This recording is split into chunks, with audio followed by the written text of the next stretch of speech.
Bien-aimés du Seigneur, bonjour à tous et à toutes et bienvenue en ce jeudi à notre rendez-vous quotidien consacré à la méditation de la parole de Dieu. Nous sommes le 17 juin 2021. L'évangile est un extrait de Matthieu 6, versets 7 à 15. Installez-vous bien, c'est l'heure consacrée, le temps consacré à la halte spirituelle.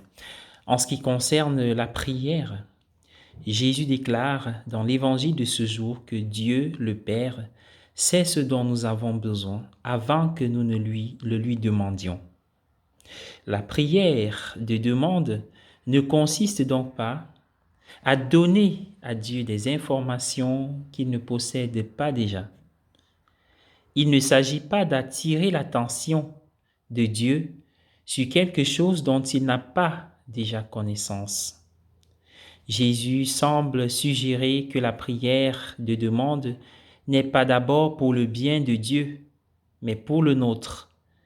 Demander à Dieu nous change et ne change pas Dieu. Demander à Dieu nous change et la qualité de notre demande à Dieu aura un impact sur la qualité de notre vie, la qualité du changement en nous. Dans la lecture de l'évangile de ce jour, Jésus nous enseigne comment adresser des demandes à Dieu d'une manière qui contribue à faire de nous le genre de personnes que Dieu désire que nous soyons.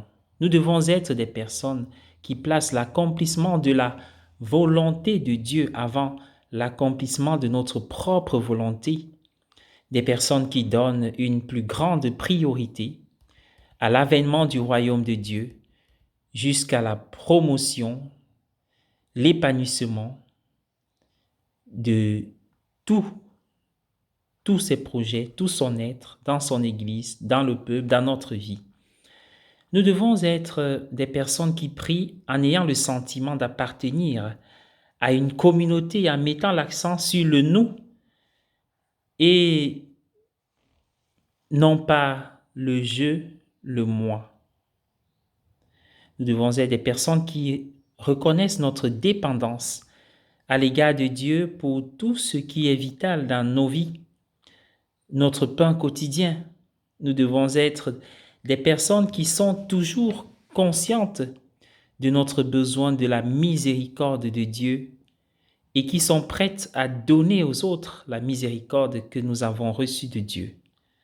Nous devons être des personnes qui reconnaissent que la personne que Dieu nous appelle à être est toujours mise à l'épreuve par le mal et qui par conséquent, des personnes qui reconnaissent notre besoin de la force de Dieu pour nous garder fidèles à son appel quotidien.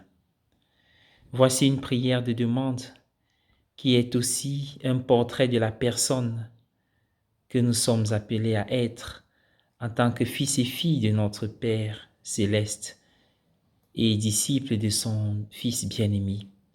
Le Notre Père est l'exemple de cette prière. Alors essayons de résumer. Oui, l'évangile d'aujourd'hui revêt une importance, une très grande importance, car le Fils de Dieu nous apprend à prier. Il ne s'agit pas d'un gourou, d'un maître spirituel ou d'un génie religieux, mais du Fils de Dieu lui-même. C'est pourquoi le Notre Père, la prière du Seigneur est le modèle de toute prière. Le Notre Père est la prière du cheminement chrétien qui a été offerte de manière constante au cours des 2000 dernières années. Réfléchissons un instant à la façon dont cette prière nous relie à toutes les grandes figures de l'histoire chrétienne. Pierre, Paul, Augustin, Thomas, François d'Assise, Jeanne d'Arc, Sainte Thérèse, Jean-Paul II jusqu'à nos jours. Gardons à l'esprit que la prière n'est pas tant destinée à faire changer Dieu d'avis ou à lui dire quelque chose qu'il ne sait pas. Dieu n'est pas comme un patron de grande ville ou un pacha réticent que nous devons persuader. Non, il est plutôt celui qui ne veut rien d'autre que de nous donner de bonnes choses, même si ce ne sont pas toujours celles que nous voulons. Bien-aimés du Seigneur, c'est une prière qui nous relie au royaume que Dieu veut installer, en disant nous faisons partie de ce corps et nous affirmons notre amour pour la volonté de Dieu, notre désir de la voir s'accomplir dans nos vies. Bonne journée à tous et à toutes.